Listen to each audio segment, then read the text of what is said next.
오늘의 이야기는 평생을 성실히 살아온 한 노인에게 닥친 가슴 철렁한 사건으로 시작됩니다.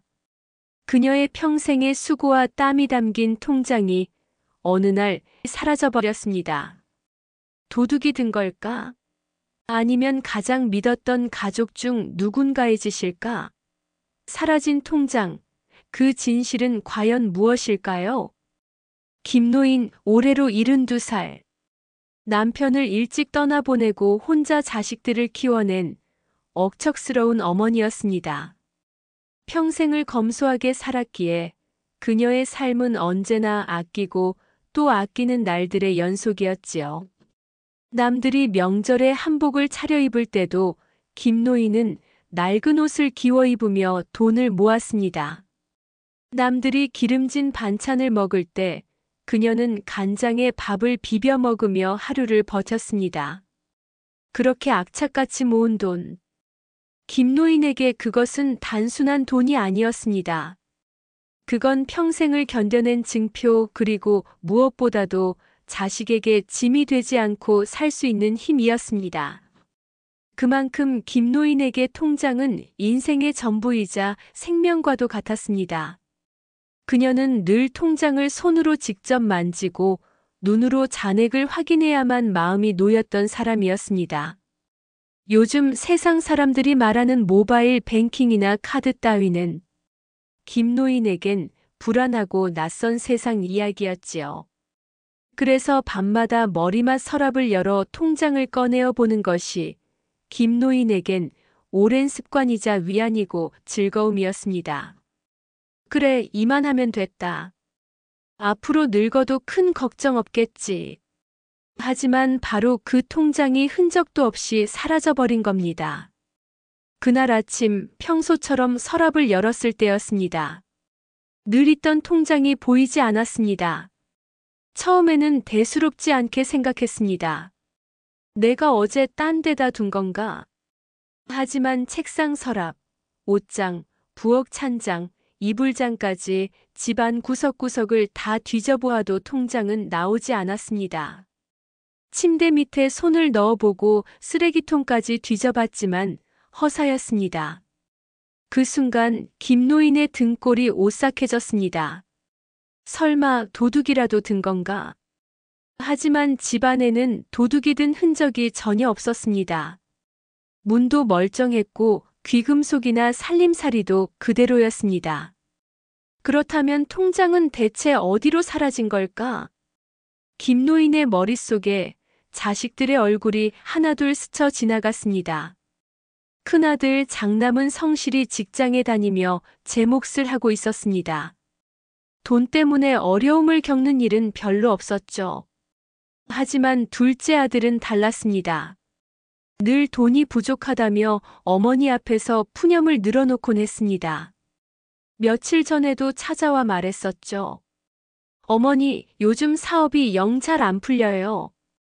돈이 자꾸 모자라서 죽겠습니다. 그때는 그저 안쓰럽게 여겼습니다. 하지만 지금 생각해보니 그 말이 이상하게 수상쩍게 들렸습니다. 게다가 며칠 전 작은 아들이 괜히 어머니 방 근처를 서성이던 모습도 떠올랐습니다. 문고리 앞에 서성이다가 누가 오자 슬쩍 자리를 피하던 모습. 그 장면이 머릿속에서 계속 맴돌았습니다. 설마 내 통장을 건드린 게 저 녀석인가? 김노인의 의심은 점점 짙어져만 갔습니다. 그날 이후 김노인은 작은 아들과 며느리를 유심히 지켜보기 시작했습니다. 식탁에 둘러앉아 밥을 먹을 때도 인사를 나눌 때도 심지어 웃는 얼굴조차 괜히 수상쩍어 보였습니다. 며느리가 전화를 받을 때 살짝 낮추는 목소리, 둘째 아들이 은행 앞에서 서성이는 모습, 심지어 둘이서 작은 목소리로 속삭이는 장면까지. 김노인의 눈에는 그 모든 게 내 통장을 훔친 증거처럼 보였습니다. 의심은 눈덩이처럼 불어났습니다. 결국 김노인은 용기를 내어 두 사람을 몰래 따라가 보기까지 했습니다.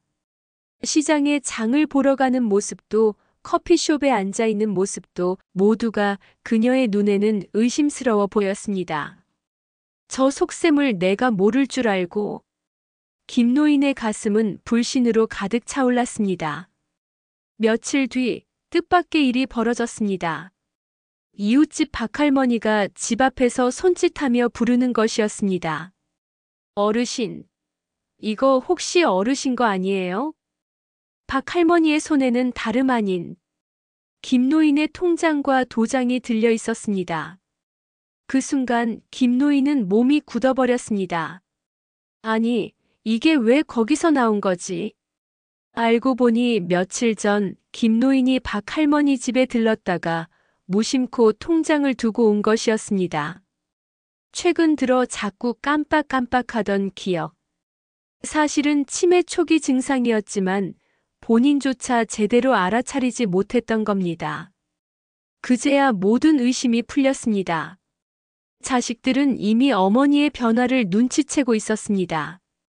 둘째 부부가 은행 앞을 서성이던 이유, 며느리가 작은 목소리로 통화하던 이유. 그동안 김노인이 의심했던 자식들의 모든 행동은 사실은 어머니를 위한 준비였습니다. 며느리는 보험 설계를 알아보고 있었고, 둘째는 혹시라도 어머니의 생활비가 부족할까 싶어 대출 상담을 받고 있던 것이었습니다. 자신들이 빚에 쪼들리면서도 어머니 노후를 챙기려 애쓰고 있었던 겁니다. 그제야 김노인의 머릿속이 망치로 얻어맞은 듯 멍해졌습니다. 며칠 동안 의심하며 불신으로 바라봤던 그 눈빛이 사실은 자신을 걱정하는 눈빛이었다는 걸 깨닫는 순간 김노인의 눈에서 눈물이 왈칵 쏟아졌습니다. 그리고 며칠 뒤 가족회의가 열렸습니다. 어머니, 요즘 깜빡하시는 게 잦아요. 걱정됩니다. 저희가 더 잘 챙겨드릴게요. 그러니 혼자 소갈이하지 마세요. 괜한 의심으로 가장 믿어야 할 가족의 마음을 상하게 했다는 사실이 가슴을 짓눌렀습니다. 그러면서 문득 그녀는 스스로를 돌아보게 되었습니다. 그녀는 자식에게 짐이 되기 싫다는 마음으로 살아왔지만 그 마음이 너무 커져서 어느 순간 혼자서 버텨야 한다는 고집이 되어버린 건 아니었을까? 그 고집이 결국 가장 믿어야 할 가족을 의심하게 만들고 스스로 고립된 불신 속에 빠지게 만들었던 것이었습니다. 자식들이 걱정하는 눈길조차 못 본 채 오히려 돈을 노린다고 의심하다니. 김노인의 눈앞에 작은 아들의 모습이 스쳤습니다. 은행 앞에서 서성이던 그 그림자. 그땐 도둑처럼 보였지만 사실은 어머니 생활비를 어떻게든 마련하려 애쓰던 발걸음이었던 겁니다. 며느리가 작은 목소리로 통화하던 모습도 떠올랐습니다. 그 목소리가 음모처럼 들렸지만 사실은 어머니를 위한 보험을 알아보던 따뜻한 대화였던 겁니다. 그 모든 순간이 송두리째 가슴을 파고들었습니다. 돈이야 잃어버리면 다시 벌 수 있지. 하지만 가족 간의 믿음은 한 번 잃으면 다시 되찾기 어렵겠구나. 그제야 김노인은 깨달았습니다.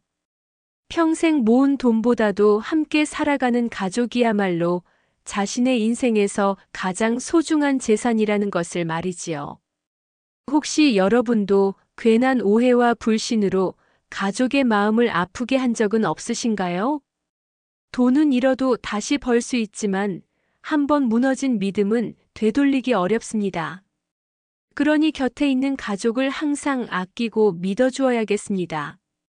오늘의 이야기가 우리 모두에게 가족의 소중함을 다시금 일깨워주길 바랍니다. 이야기가 마음을 울렸다면 구독과 좋아요 버튼을 눌러주세요. 여러분의 생각과 이야기도 댓글로 나누어 주시면 감사하겠습니다.